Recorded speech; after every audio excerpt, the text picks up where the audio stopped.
These are 45 seconds, and we begin with Governor Burkham. I understand why America's hurting. Biden's inflation is choking us.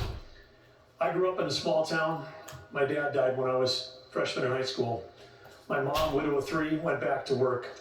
Every job I had growing up was one where I took a shower at the end of the day, not at the beginning of the day. Our cities are less safe because of the fentanyl pouring into this country.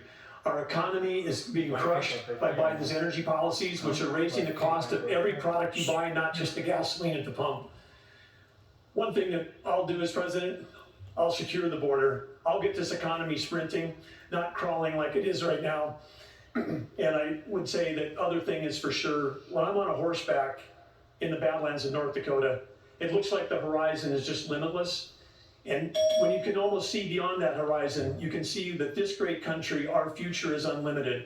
But we've got to focus on innovation, not regulation. We've got to cut the red tape. We've got to drive ourselves forward. The way we win the Cold War with China is by growing our economy and through innovation. And as president, I will bring out the best of America. I will improve every American life. Well, I hope you're back on your horse soon, Governor. Governor Hutchinson? Our nation is in trouble. And it's in trouble because of failed leadership. And the solution is not 4 more years of Joseph Biden. The solution is not 4 more years of Donald Trump. The solution is new leadership that can bring bold ideas to America and to bring out the best of America. A president's #1 responsibility is to bring out the best of our people. That's what Ronald Reagan did. And he did it with optimism and hope for our country, with consistent conservatism. That's exactly what I bring. As president, I'll bring out the best of America in terms of individual responsibility, building our economy, in terms of securing our border, enforcing the rule of law. I'll bring out the best of America in terms of our national character, our faith, and our hope for the future. Join in this fight, asa2024.com. Thank you. Senator Scott. Thank you.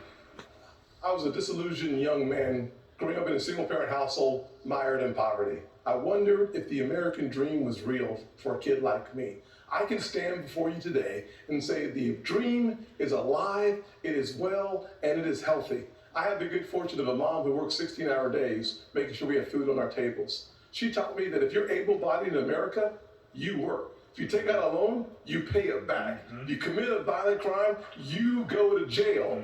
And if God made you a man, you play sports against men. I'm Tim Scott. I'm asking you for your vote, and if you're in Iowa, I'm asking you to caucus for me. You can go to votetimscott.com for more information or to make a contribution. Thank you, Brett. Thank you, Martha.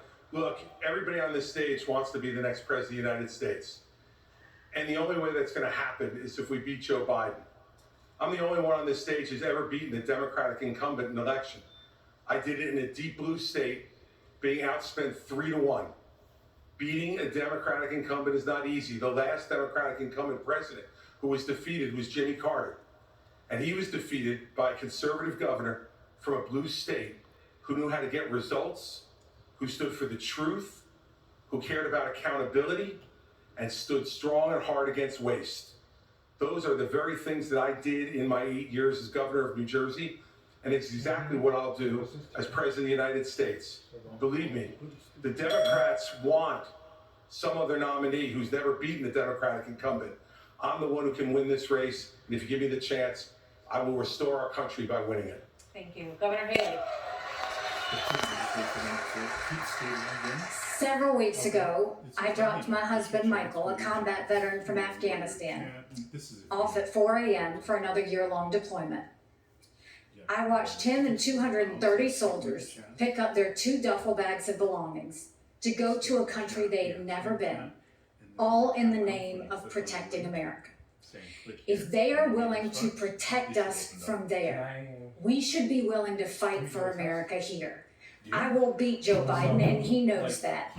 I will strengthen our economy, and we'll bring this inflation down. We will put transparency in the classroom. We will secure our borders. We will have the backs of our law enforcement, and we will make sure we have a strong national security. And once again, we will make sure we have an America Vivek should that say is the strong 10 and things. proud. We have a country to save.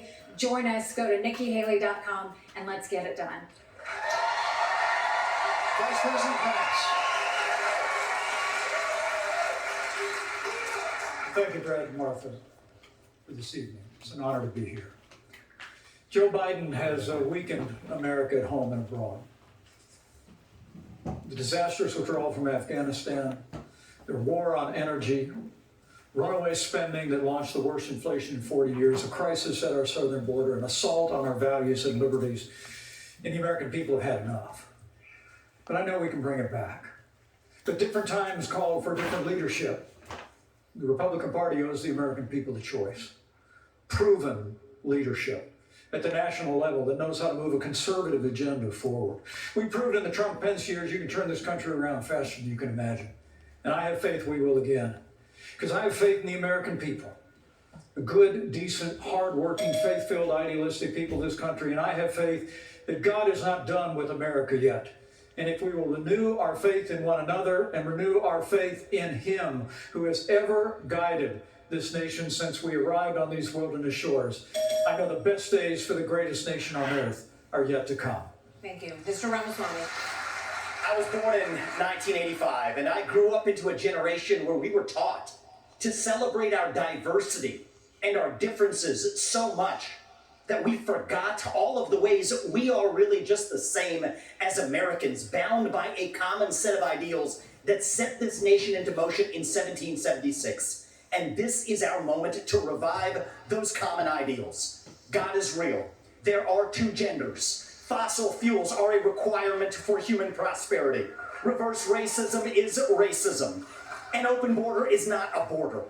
Parents determine the education of their children. The nuclear family is the greatest form of governance known to man. Capitalism lifts us up from poverty. There are 3 branches of government, not 4. And the U.S. Constitution, it is the strongest guarantor of freedom in human history. That is what won us the American Revolution. That is what will win us the revolution of 2024. Thanks for letting me introduce myself tonight.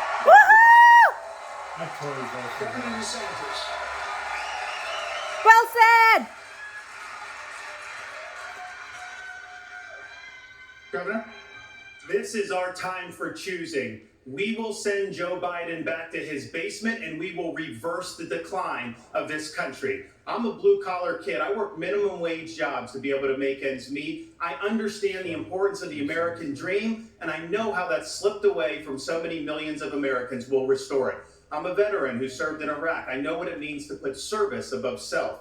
I'm also a dad and a husband to 6'5" and 3-year-old. I understand the importance of protecting parents' rights and the well-being of our children. In Florida, we showed it could be done. I made promises and I delivered on all of those promises. 2024 is make or break. We're not getting a mulligan, no excuses. I will get the job done, and as your president, I will not let you down. God bless you all. Well,